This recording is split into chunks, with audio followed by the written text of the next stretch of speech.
नमस्कार, Sridevi classes YouTube channel पर एक बार फिर आपका स्वागत है। हमारी विशेष multiple choice questions in electrical engineering playlist में आज फिर कंट्रोल सिस्टम विषय पर कुछ ऑब्जेक्टिव क्वेश्चंस करते हैं इलेक्ट्रिक सर्किट्स के ट्रांसफर फंक्शन से रिलेटेड। तो शुरू करते हैं आज की वीडियो। प्रश्न है, इस दिए गए आरसी सीरीज पोटेंशियल डिवाइडर को जो इंटीग्रेटर का काम करता है, अगर इनपुट पे V1 वोल्टेज दी जाए तो आउटपुट V2 और इनपुट V1 का जो ट्रांसफर फंक्शन रेशियो है वो क्या होगा। तो इस सर्किट का अगर सीरीज इंपीडेंस लाप्लास डोमेन में निकालें तो C को हम 1/SC कहते हैं। C का जो कैपेसिटिव रिएक्टेंस है फ्रीक्वेंसी डोमेन में, अगर इनिशियल कंडीशंस को जीरो कर लें, दोनों सीरीज में टोटल इंपीडेंस जुड़ जाएगा और ओम के नियमानुसार करंट V/Z फ्रीक्वेंसी डोमेन में हमने निकाल लिया और उसे सिंप्लीफाई कर लिया। अब यही करंट इस कैपेसिटर में जो आउटपुट वोल्टेज बना रहा है वो ओम के नियमानुसार V=IZ हो गया है। और यहाँ जब हम इस करंट को 1/SC से मल्टीप्लाई करते हैं तो ये CS कट जाएगा और V2/V1 आप देखिए ये हमारा राइट चॉइस हो गई है। आप आंसर याद करने के बजाय तरीका सीखिए, सरल है। C को हम लाप्लास या फ्रीक्वेंसी डोमेन में 1/CS कहते हैं, बड़ा आसान है। हमने कभी XC फ्रीक्वेंसी डोमेन में याद की थी 1/ωc, तो वो जो ओमेगा था वो इसी लाप्लास फ्रीक्वेंसी S का इमेजनरी पार्ट था। तो ओमेगा की जगह अगर आप S लिख देते हैं तो ये स्वरूप XC का आ गया है। Z निकाल सकते हैं, I V/Z से निकाल सकते हैं और V/IZ से निकाल सकते हैं और V2/V1। सिंपली यहाँ दोनों इंपीडेंस का रेशियो हो गया है 1/CS आउटपुट का और R+1/CS इनपुट का टोटल, उनका रेशियो हो गया। सिंप्लीफिकेशन से ये स्वरूप आ जाएगा। उसी प्रश्न में जुड़े हुए R और C का क्रम बदल दिया है। पिछली बार हम C के अक्रॉस आउटपुट ले रहे थे, अब R के अक्रॉस आउटपुट ले रहे हैं। और ये जो आउटपुट वोल्टेज का लाप्लास ट्रांसफर फंक्शन है और इनपुट वोल्टेज का जो लाप्लास ट्रांसफर फंक्शन है उसका रेशियो पूरे सर्किट का ट्रांसफर फंक्शन हो जाएगा। एक बार फिर सीरीज सर्किट का इंपीडेंस निकाला, करंट निकाला, सिंप्लीफिकेशन कर लिया। करंट की वैल्यू सेम आएगी, लेकिन इस बार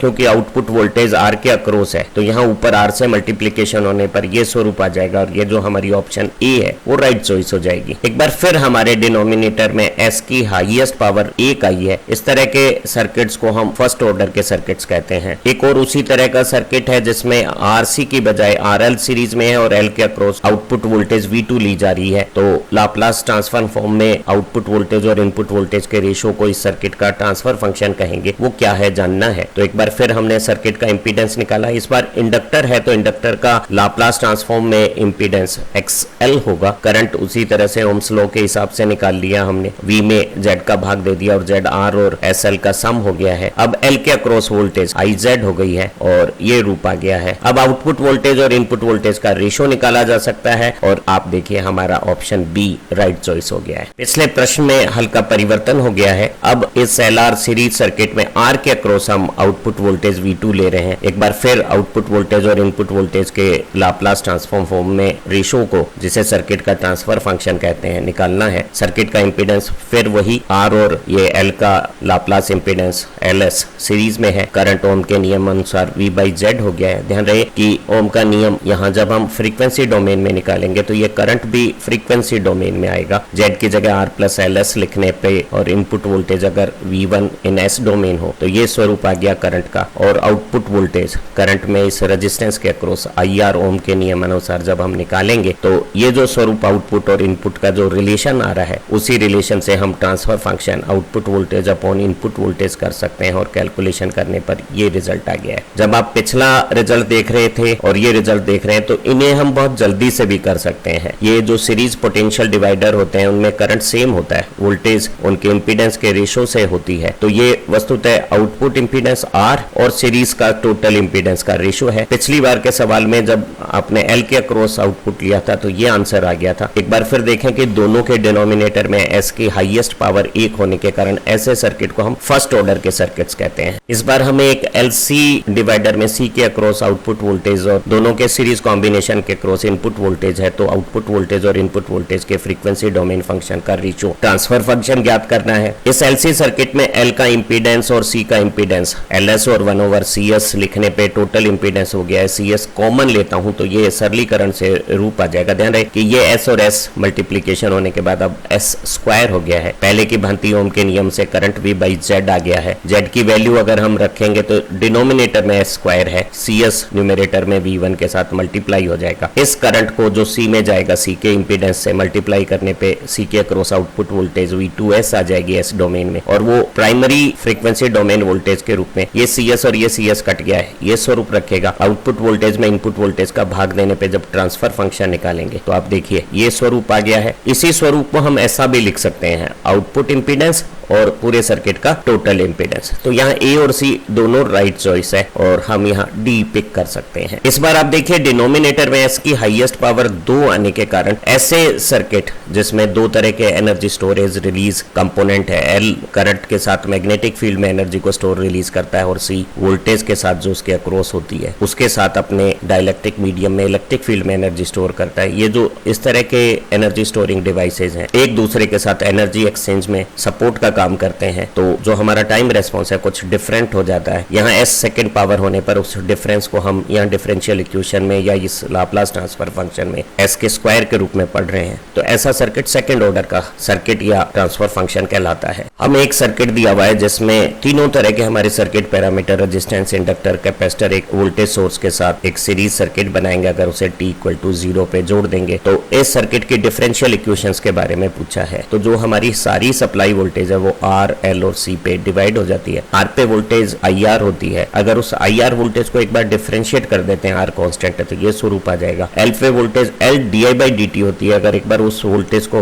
डिफरेंशिएट कर देंगे तो I का सेकंड डेरिवेटिव आ जाएगा टाइम के रेस्पेक्ट में। और C पे वोल्टेज Q/C होता है। Q को अगर डिफरेंशिएट कर देंगे तो वो I हो जाएगी। और इस वोल्टेज का अगर लाप्लास ट्रांसफॉर्मर, इस वोल्टेज को अगर हम V सिंबल से शो करें, ये V अगर स्मॉल होता तो ज्यादा बेहतर रिप्रेजेंटेशन होता, तो उसका फर्स्ट डेरिवेटिव ये हो जाता। तो ये दोनों टर्म यहाँ है और ये वोल्टेज और करंट के बीच में एक डिफरेंशियल इक्वेशंस आ गई है। और आप देखिए कि इस इक्वेशन में करंट का जो डिफरेंशियल का ऑर्डर है वो सेकंड ऑर्डर है, इसलिए इस तरह की इक्वेशन को हम सेकंड ऑर्डर डिफरेंशियल इक्वेशन कहते हैं। इसी इक्वेशन को अगर हम लाप्लास फॉर्मेट में पढ़ें तो ये जो सीरीज सर्किट है उसका लाप्लास इंपीडेंस R, LS और 1/CS का सम हो गया है सीरीज में। और इसे अगर CS को कॉमन लेता हूं तो देखिए ये L और C मल्टीप्लाई हो गए हैं और S स्क्वायर में आ गया है और CS कॉमन लेने पर ZS ये आ गया है, करंट V/Z ये स्वरूप आ गया है। और आप देखिए इस करंट के इस फॉर्मेट में S स्क्वायर है डिनोमिनेटर में। तो इस तरह की जो लाप्लास ट्रांसफॉर्म फंक्शन होते हैं जिसमें डिनोमिनेटर में S 2 घात के साथ आता है उन्हें हम सेकेंड ऑर्डर ट्रांसफर फंक्शन कहते हैं। हमें एक उसी तरह के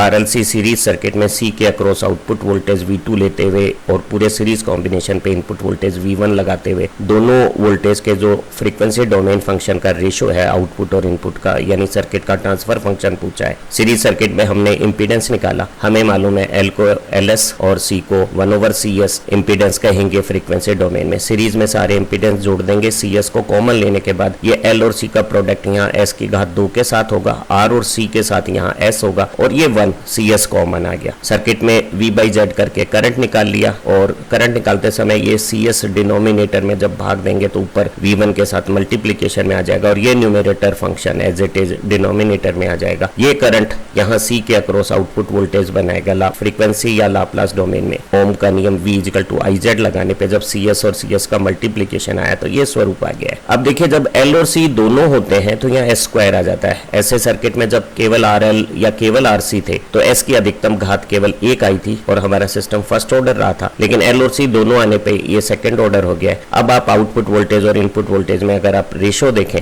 तो आपका ये स्वरूप आ जाएगा। जैसे मैंने पहले कहा ऐसे सवालों में हम सीरीज सर्किट है, आउटपुट इंपीडेंस और टोटल सर्किट के सीरीज इंपीडेंस के रेशो के रूप में भी वोल्टेज डिवीजन को समझ सकते हैं। तो एक बार फिर यहाँ A और C दोनों राइट चॉइस हो सकते हैं। मैंने यहाँ इसलिए ऐसा प्रदर्शित किया है कि आपको मालूम होना चाहिए दोनों तरीके से सवाल करना। अब ऐसे सवालों के कुछ टाइम रेस्पॉन्स हमें देखने होते हैं, तो जो सेकेंड ऑर्डर का हमारा सर्किट होता है उसकी जो 3 नेचर हो सकती है, over damped, critically damped, under damped और सर्किट के रेस्पॉन्स हो सकते हैं। अगली वीडियो में इसके बारे में जानेंगे। लेकिन फर्स्ट ऑर्डर के सर्किट्स बहुत आसान है, उनके टाइम रेस्पॉन्स को हम आसानी से याद कर सकते हैं। जरा समझते हैं। एक फर्स्ट ऑर्डर जैसा ट्रांसफर फंक्शन रखने वाले इलेक्ट्रिक सर्किट में अगर हम unit step DC excite excitation t equal to 0 पे देते हैं तो यहाँ करंट और वोल्टेज अलग अलग कंपोनेंट के अक्रॉस जो रेस्पॉन्स रखती है फर्स्ट ऑर्डर में वो एक्सपोनेंशियल नेचर का होता है। और एक्सपोनेंशियल रिलेशन सिर्फ दो तरह के होते हैं, एक जो t इक्वल टू 0 पे शून्य स्थिति पे अधिकतम मान के साथ शुरू हो और डिक्रीज हो एक्सपोनेंशियली और इन्फिनिटी पे शून्य हो जाता है, वो एक्सपोनेंशियल डिकेइंग कंपोनेंट को हम e की घात माइनस टी ओवर लैम्डा से शो करते हैं। यहाँ e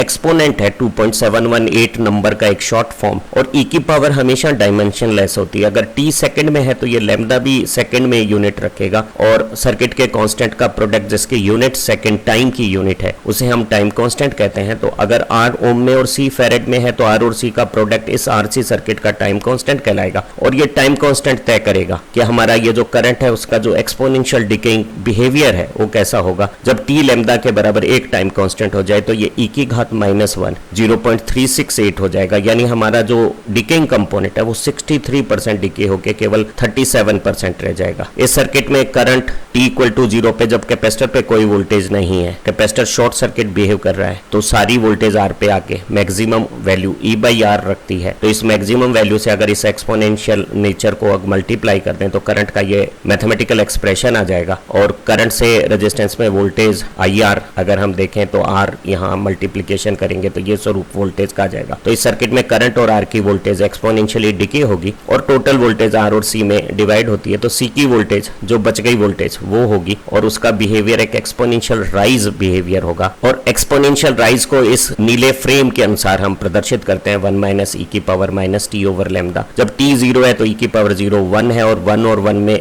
जब सब्ट्रैक्शन करेंगे तो वैल्यू t 0 पे 0 हो जाएगी। t इन्फिनिटी पे e की पावर माइनस इन्फिनिटी जब 0 हो जाएगी तो सारी सप्लाइड वोल्टेज c पे आ जाएगी। तो आप देखेंगे कि कैपेसिटर की वोल्टेज मैक्सिमम हो जाएगी। कैपेसिटर पे चार्ज और वोल्टेज एक्सपोनेंशियली राइज हो रहा है और सर्किट का चार्जिंग करंट और R की वोल्टेज एक्सपोनेंशियली डीके हो रही है। एक्सपोनेंशियल डीके को एक्सपोनेंट की इस नेगेटिव पावर के साथ लिखा हुआ है और एक्सपोनेंट एक नंबर है 2.718 और इसकी पावर हमेशा डायमेंशनलेस होती है। तो t अगर सेकंड में समय है तो यहाँ लैम्डा टाइम कांस्टेंट कहलाता है और टाइम कांस्टेंट सर्किट के रेजिस्टेंस ओम और कैपेसिटेंस फैराड का प्रोडक्ट है और ये टर्म बता रही है कि t 0 पे e की पावर 0 1 मैक्सिमम वैल्यू हो गई है और उसका मल्टीप्लायर ये t 0 पे जब कैपेसिटर के अक्रॉस कोई वोल्टेज नहीं है तो सारी वोल्टेज रेजिस्टेंस में e बाई R करंट बना रही है t 0 पे और एक्सपोनेंशियली ये करंट डिके हो रहा है। एक टाइम कांस्टेंट समय पे e की पावर माइनस 1 इसकी वैल्यू को 36% रख देगी यानी डिक्रीज 63% हो जाएगी और जो कैपेसिटर की वोल्टेज है और कैपेसिटर पे चार्ज है वो एक्सपोनेंशियली राइज हो रहा है और राइज का एक्सप्रेशन यहाँ ग्रीन हाईलाइट जैसा है। t 0 पे e की पावर 0 1 इस वैल्यू को 0 बता रही है और t इन्फिनिटी पे e की पावर माइनस इन्फिनिटी जब 0 हो जाएगी तो कैपेसिटर पे फुल सप्लाई वोल्टेज आ जाएगी। तो एक्सपोनेंशियल डिकेइंग टर्म ये है और एक्सपोनेंशियल राइज टर्म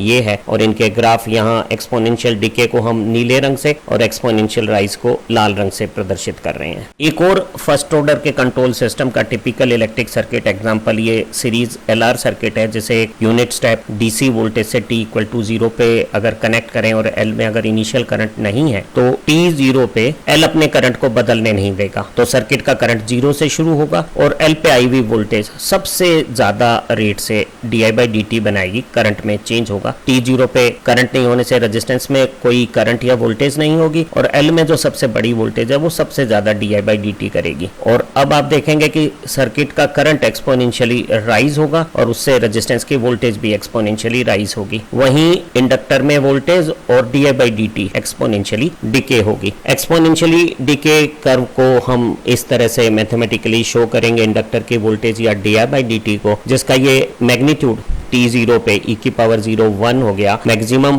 सारी वोल्टेज इंडक्टर पे आ रही है ऐसा प्रदर्शित कर रहा है। और यहाँ इस एक्सप्रेशन में इस एक्सपोनेंट की पावर t की पावर लैम्डा में ये जो लैम्डा है वो सर्किट का टाइम कांस्टेंट है जो हेनरी में इंडक्टेंस और ओम में रेजिस्टेंस वैल्यू का अनुपात है और एक टाइम कांस्टेंट पीरियड में हमारी इंडक्टर की वोल्टेज 37% 0.368 रह जाएगी यानी उसमें 63% डिक्रीज हो जाएगी। इसी दौरान मेरा सर्किट का करंट एक्सपोनेंशियली राइज होकर अपनी फाइनल वैल्यू का 63% वैल्यू वैल्यू पर आ जाएगा और final value E by R है करंट की। फाइनली जब सर्किट में करंट पीक हो गया है, D I by D T zero हो गई है, तो एल पे कोई वोल्टेज नहीं रहेगी, सारी वोल्टेज रेजिस्टेंस पे पूरी E हो गई है और उस समय करंट E बाई आर हो गया है। और ये जो एक्सप्रेशन है 1 माइनस ई की power minus T over lambda, वो एक एक्सपोनेंशियल राइज का रिलेशन है जिसे यहाँ लाल कर्व पे दिखाया हुआ है। हम बहुत सहजता से याद कर सकते हैं कि एक इंडक्टर T0 पे ओपन सर्किट जैसा बिहेव करता है। अगर उसका करंट पहले से 0 है तो वो बिना समय लिए नहीं बदलेगा, क्योंकि एक इंडक्टर में जो D I by D T है वो E बाई एल होती है। E फाइनाइट है तो D I by D T finite होने से समय लेकर ही धारा बदलेगी। तो धारा में शुरू में परिवर्तन सबसे तेज रफ्तार से होगा E बाई एल, लेकिन धारा का मान 0 होगा। तो धारा